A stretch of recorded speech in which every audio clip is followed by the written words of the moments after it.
ang gagawin po natin ngayon ay straight through cabling. So una, puputol tayo ng wire dito. Pero, yan, meron na tayong dito eh. Yan, ito yung naputol natin. Ito, ganyan siya kahaba. So ito, advisable kung anong gusto nyong haba. Bali, may na gagawin ko kasi ano nga naman. Practice lang naman to eh. So, babalatan natin yan. Papasok natin siya dito. Wait lang. Gaano ba kahaba? Sabihin natin nasa 1 inches, for example. Pero, ang gagawin ko lang is wait lang. Yan. Ganyan kahaba. No, kunyari. Ikutin natin. Ten, ten, ten. Tapos, paghila. Yun. Nabalatan na siya. Same goes sa kabila. So, by the way nga pala, ang straight through cabling, ginagamit to pag gusto mong i-connect yung laptop PC mo sa router ninyo. Pero, yung mga bagong laptop kasi ngayon, hindi sila gumagamit na straight through. Kasi iba ang jack nito. Wait lang.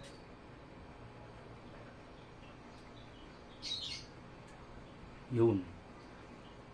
Bali, hindi ito advisable sa laptop. Sa PC na lang. Yun. So, yan. Nakita nyo, may iba't iba siyang kulay. Pa-assist na lang. Sa type A, ang pairings niyan is light green. Hindi siya pairings pala. Light green. Pero tawag namin dyan is white green. Light green muna. Yan. Light green.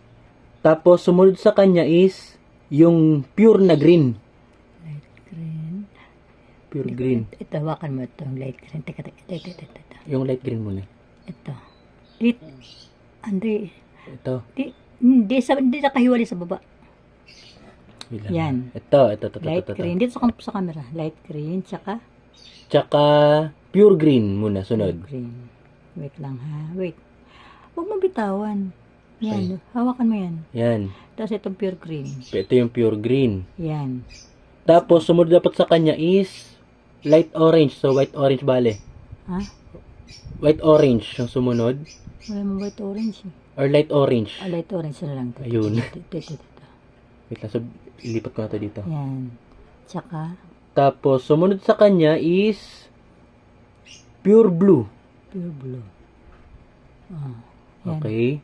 Tapos, white blue. Yan. White blue or light blue. Light blue. Light blue.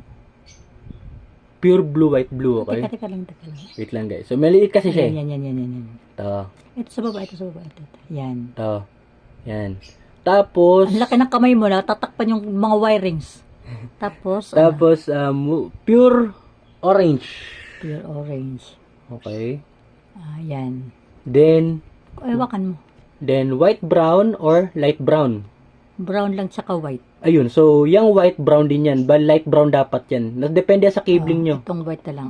Ito. Kaya importante talaga nakabisado natin yung Yan. ano. Tapos ito brown. Ayan, pure brown. Itong walong to, dapat, Yan. yan. Yung walong yan, ipapasok niya sa RJ45. In this case, wala akong RJ45 kasi.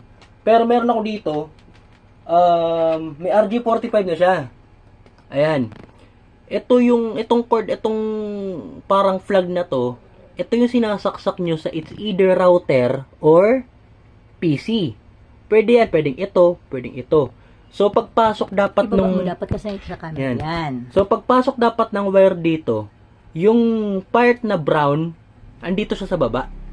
Andito dapat yung brown. Tayo mo, ganyan. Yan, Para nandito. makita yung brown. Kung nakita niyo yung Tanggalin mo clip na yan. kamay mo. Yan. Yan, nakita niyo yung clip na yan. Dapat, ang pasok ng wire pa ganyan. Nakalabas Andito. nga yung brown. Oo, kasi ito, ano lang to.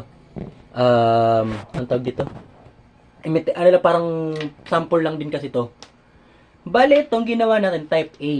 Di ba ang pairings, ang kanyang pairings is white green, pure green, white orange, pure blue, white blue, and etc. Sa type B, nagpalit lang si white green tsaka si white orange. Which is hindi ko na mapakita, kabisado nyo na lang ulit. Ang mauna sa type B is white orange, pure orange, white green, pure blue, white green, white brown, pure brown. Same lang sila ng purpose. Pero iba naman yung crossover. So crossover, papakita ko ba or explain ko na lang din? Okay, so explain na lang natin. Yung crossover, ang purpose nun muna is, kunyari may router kayo sa ground floor ng bahay ninyo. Gusto nyo magkabit ng extra router sa second floor para ma-internet kayo. Instead, mag-apply kayo ng bagong network. Bumili na lang kayo ng router. Tapos sa cable, yun nga, yung crossover. Ang purpose nun, para i-connect yung router nyo sa baba, going to the second floor, para may access din kayo sa internet doon. So, ang crossover, ang kanyang pattern is mix ng type A tsaka type B. Kunwari, etong side na to, yan, type A yan. Ang color pattern yan, katulong ginawa natin kanina na white, green, etc. ganyan. Ito naman, yung side na to, type B. Ang pattern yan is yung, sasabi ko nga na white, orange. Pakita mo to. Yan. Magkabilaan. Yan. Di ba ito? Yan. For example lang pero ito, pareho tong straight through. For example, crossover to.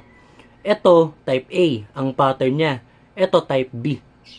So, meaning, magkaiba sila. Sa straight through kasi, kung ano yung side na to, kunyari type A, white, green. Kung white, green simula nito, white, green ang simula din nito. Kung type B, white, orange simula nito, white, orange ang simula nito. So, yun. Again, ito ginagamit to sa PC. Yung crossover, ginagamit sa router. Hindi natin siya pwede pag-mixin, guys. Hindi pwede. Kung straight through yan, pang PC lang yan. Kung crossover yan, pang router lang yan. So, yun. Thank you for watching. Sana may natutunan kayo. And I hope makakagawa pa ako ng mga videos para makatulong sa, alam niya, kasi tipid din to, guys. Kutusin, tipid din. So, yun lang. Thank you for watching and have a great day. God bless everyone.